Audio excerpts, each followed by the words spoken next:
This video is going to be about our 1947 Greyhound bus that we have that we converted to an RV. We've had the bus for about a dozen years, and we just did a remodel on the interior to make it a little more fun and user-friendly for us. We added a lot of new technology. We're going to do a tour of the bus here in just a second, and I'll show you all that and some of the stuff that we did with the remodel. And then at the end, we'll talk about the technology that's in it. Real quick before I do the tour, I'll tell you about the trip that we just took. We were gone for 6 days. When we returned, our battery storage was still at 47% on the house system. Now we made this thing super energy efficient. It's got spray foam insulation all on the roof. We added extra layer to the walls where we put in more spray foam insulation in the walls as well, so it's super insulated.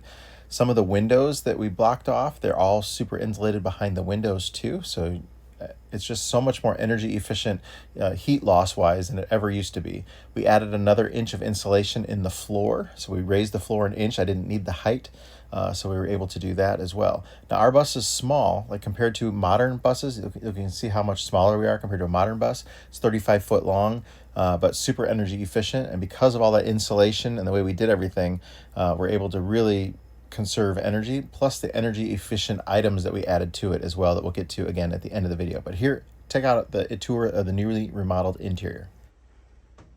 So we'll give you a quick tour of the inside of the bus here. We are going to redo the whole front. It's going to get painted auto paint up here. Our buddy Oz is going to help us with that, but we got to continue stripping everything down to do that. We're going to make new panels because this is like broken plastic type stuff. We're going to make all that new. It's going to get upholstered over there and everything too.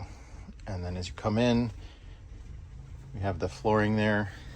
It's a laminate flooring, vinyl laminate, so it handles the temperature and humidity differences real well. We do have a natural wood product on the roof. This thing is so curvy and it gets skinnier in the front and the back. We're going to put a different couch in here at some point, but this is kind of a mid-century modern that we had. We've had it for about 20 years, and it was up in our game room at our old house, and it's just been in storage. So for now, that works. This chair is just temporary in here too until we figure out what we're going to do over there. But it's a nice recliner. We have quite a bit of room there to come up with something. It's very bright and airy and open in here. We don't have any overhead storage or anything like that. Traveling, everything stays put. Everything's attached down. There's Velcro on the bottom of stuff, so it doesn't move. We have some end tables here for setting your drinks on and stuff too.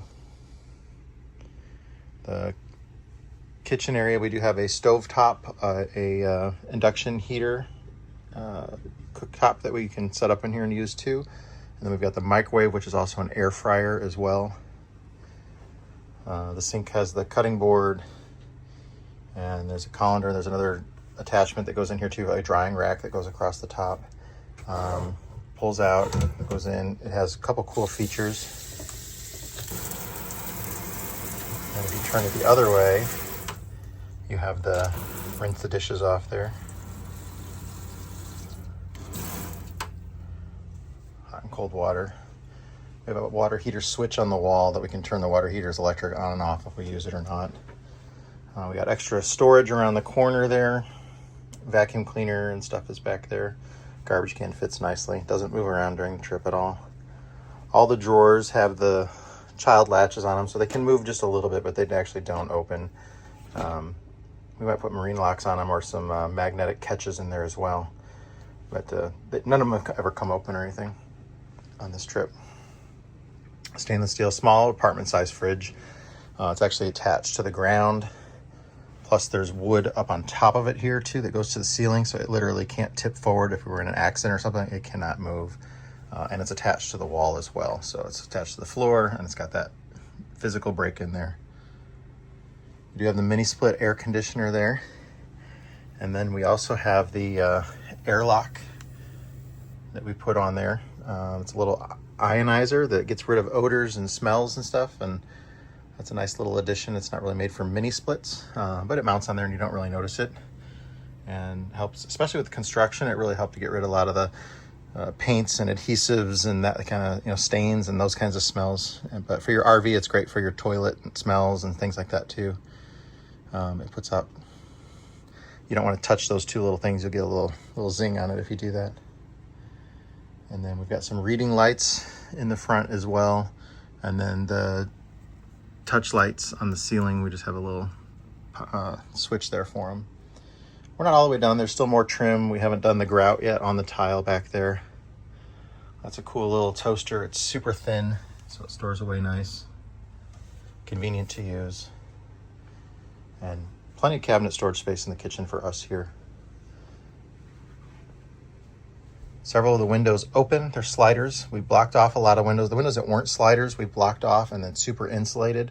We've also super insulated the walls along the side. They stick out like another 1.5 inches on the bottom. So we got way more insulation.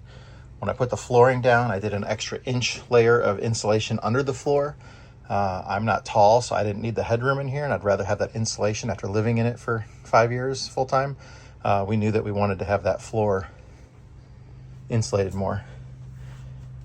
Sliding pocket door in the bathroom. It has magnetic catches on it with the neodymium magnets. There's one down there and another one up on the wall there. So when it's closed, we get on the road, it stays closed and it doesn't rattle at all.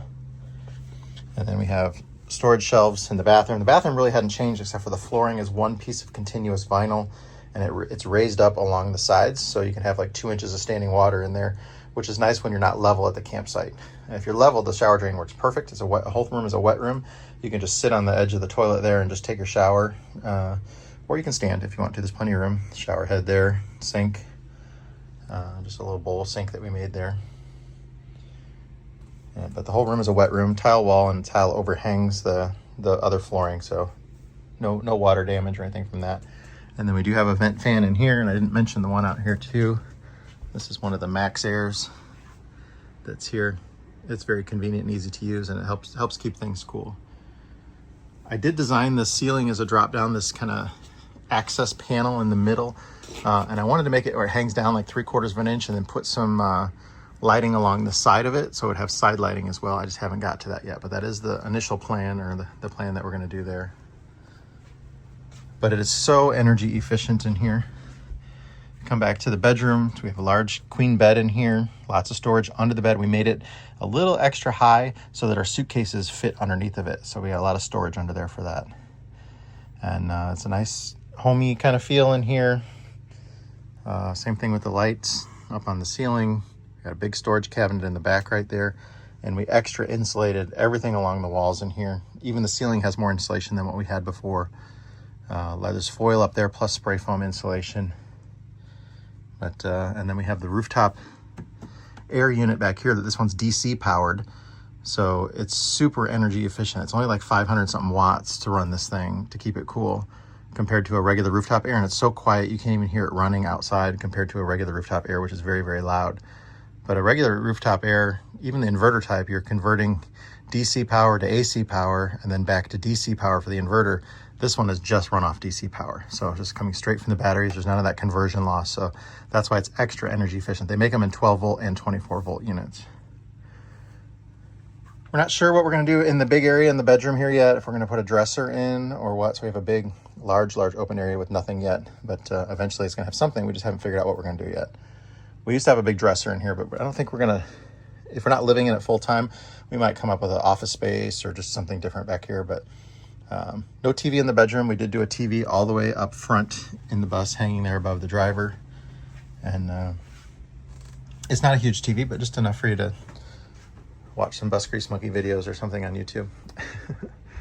But that would be the interior tour of the bus. And it's still a work in progress, but this was our first camping trip in it. And everything worked like it was supposed to. We'll kind of convene later.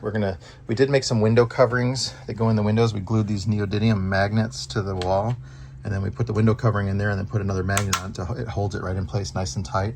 And I think I'm gonna make them like the window covering, the window treatment, the blind type material, like this, hooked to the foil.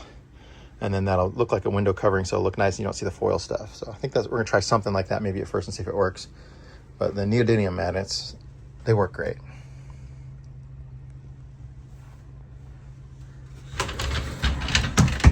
And then that's locked in place, and it's the magnet on the bottom. Catch has it there too. This needs to get painted still. Something really neat that we added were these Lithium batteries, Lithium. They are lithium iron phosphate batteries. They are 200 amp hours at 24 volts. They're under $1,000, just over $900. It's for the quality that you get. You know, these are grade A cells, 5,120 watt hours in each battery. We have 4 of these in our house system. So 4 200 amp hour 24 volt batteries powering the house system. So that's over 20,000 watts of stored power in there. We also have like 1,000 watts of solar on the roof right now as well. We're going to be changing some of that a little bit to go with flexible panels on the roof, so we won't have the big rack mounted ones, so it'll be a little bit more inconspicuous on the top. But these LA Time batteries are really nice. We've had them, I've had several of them around here for, I don't know, maybe 3 years, if not 4 years on the property. Our golf cart, we had them for over a year in the golf cart, and then we have these start batteries that are also from them. They're lithium iron phosphate batteries that are also combined as a start battery as well. And we've been using those like on our fire truck and our semi and other stuff too. Very high quality battery. You might want to check out their information. I will have a video specifically about them coming up. So besides our house system, we also have this Blue Eddy system that we've installed, where we've got these ground deployable panels. So when we're camping somewhere, we can be parked in the shade if we need to, and we can run these panels out there and get some extra power. This thing right here, this AC200L, I did a video on it before. We've had it for over a year, I believe.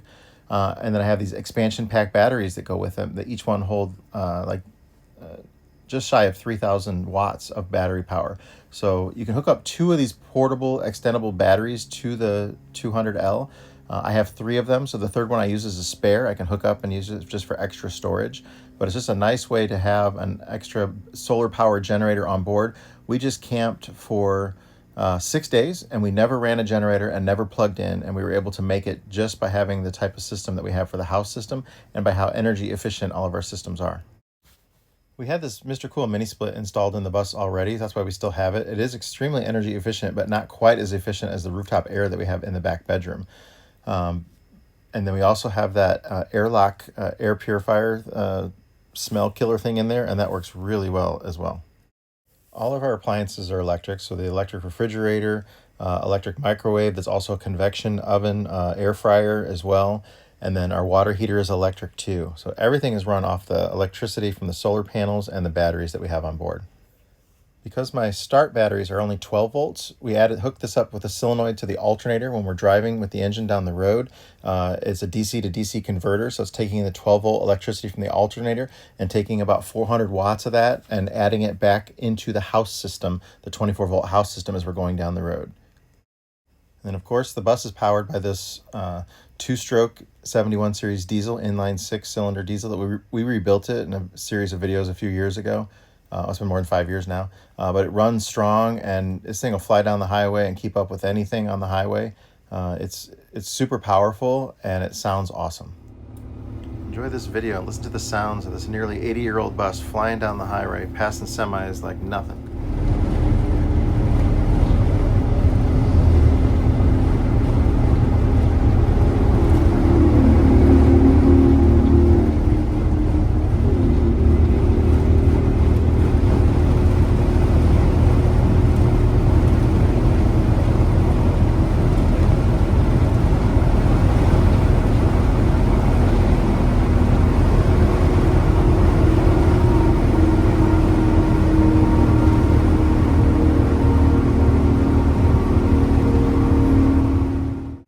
Yeah, so after 6 days in the bus, it was a great road trip. We never had to run the generator at all. We do carry a small portable gasoline generator, like 2,000 watt Harbor Freight generator.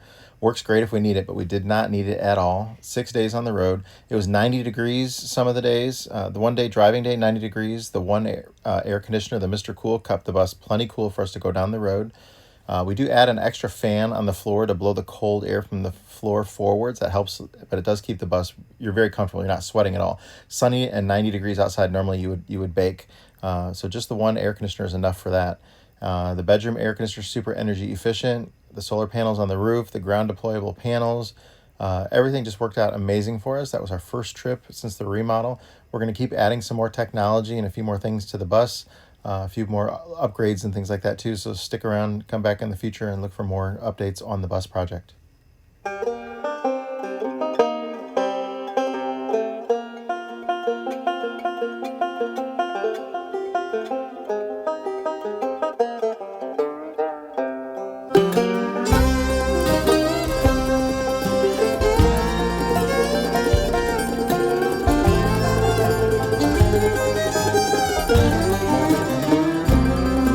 can see that white smoke rising up the holler through the trees. And from a mile away you can hear them play as they climb that hill with ease. At the top of that mountain there's a new life waiting for those who can make the run. If they can make it to the top, Scott will put them in the shop till their new life has begun.